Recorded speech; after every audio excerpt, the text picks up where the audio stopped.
Good morning, good evening, and good day. Thank you so much for watching Attack Power Gaming. In this video, we're going to continue our quick looks into the Italian DLC for Steel Division 2 with the 8th Indian Infantry Allied Division. If you enjoy this content, please drop a like and consider subscribing to the channel for more content.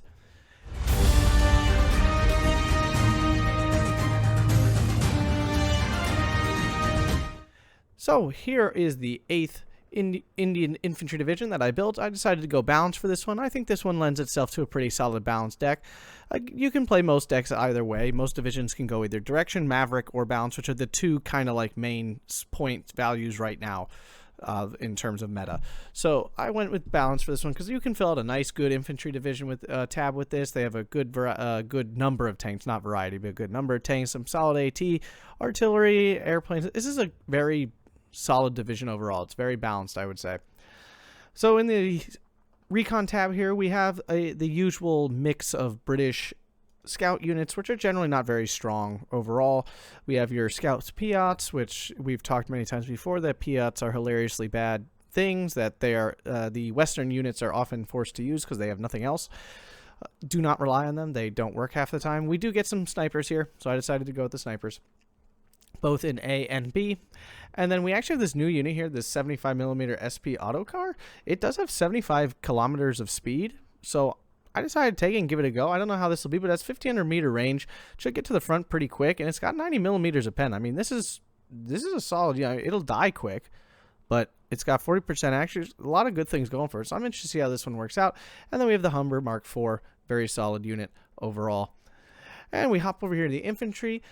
So basically, Indian rifles are strictly better than regular rifles. They have Thompsons instead of Stens, which is just an upgrade, just a straight up upgrade. They're just stronger units. Otherwise, they're basically the same. They're also bigger. So this, you can see your Indian rifles versus regular rifles, 12-man strength versus 10-man strength, same price, better weapons. I'm not seeing why you'd take rifles at all. So, and they also have the Raider trait, just for fun. For those who don't know, the Raider trait allows them to kind of be behind the lines and not lose their morale as quickly. So they can kind of get around better. So I took Indian rifles in every phase, because you can. I decided to try out these Indian Assault Pioneers, which are basically mini flamethrower squads. These guys don't have flamethrowers in the support tab, so this is kind of like a replacement for them. And they still get to come in the Jeeps, which are extremely fast. So these guys are basically like your normal flamethrower squad, but they're up to 4-man squad size. So, I mean, that's a solid upgrade, really. And it's the same price. So these are good. I think these are very solid units that you use the same way you usually use flamethrowers. I didn't get to fit these in. I might have. These are just like the British version where you run these in and they're just a quick TNT throw. Defense squad, couldn't really fit them in. I much prefer just more solid rifle units. Then we also have the Gurkha rifles.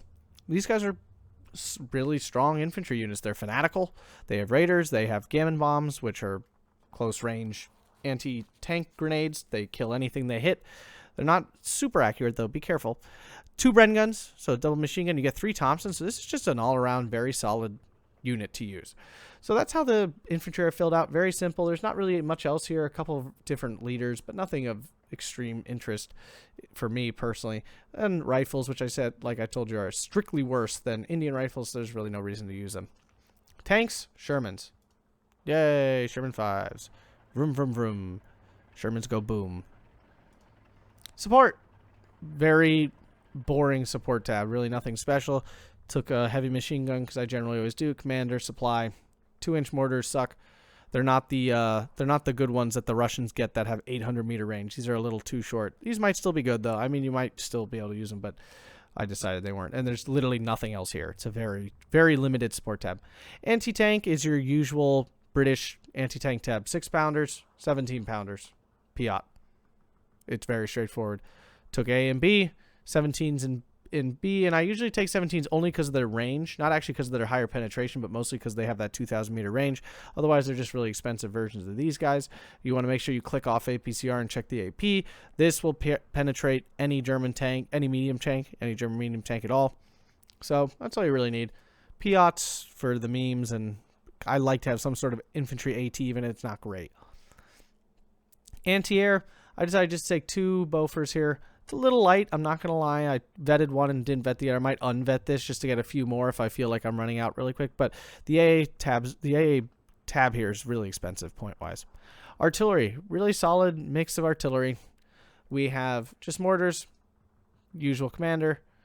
I decided to take these 25-pounders, which are a solid light artillery, but they do have radio, so they're okay. They are relatively accurate, have 8 rounds per minute. That's quick. And then you have this 114 millimeter artillery. It's not amazing, but I just wanted something late game since I was playing balanced, and I think this was only 1 point, so that was the other reason.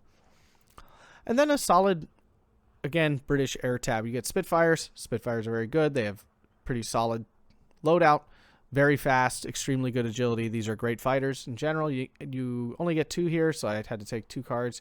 If you get 4, you can get the one that gives you 4.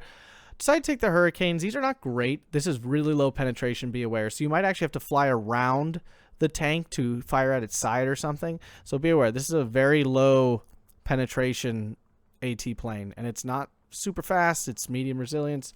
And then we have the Bostons. Bostons are really good. They're fast. They only have medium resilience, but due to the increased speed, they can generally get away from things and stay out of range of fighters. So that's the 8th Indian. Really solid division.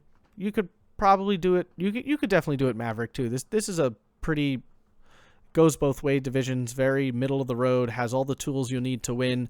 Doesn't have any major weaknesses per se. So very good division. Should be fun to play. Hope you enjoyed this video. Please consider liking and subscribing to this channel for more Steel Division 2 content.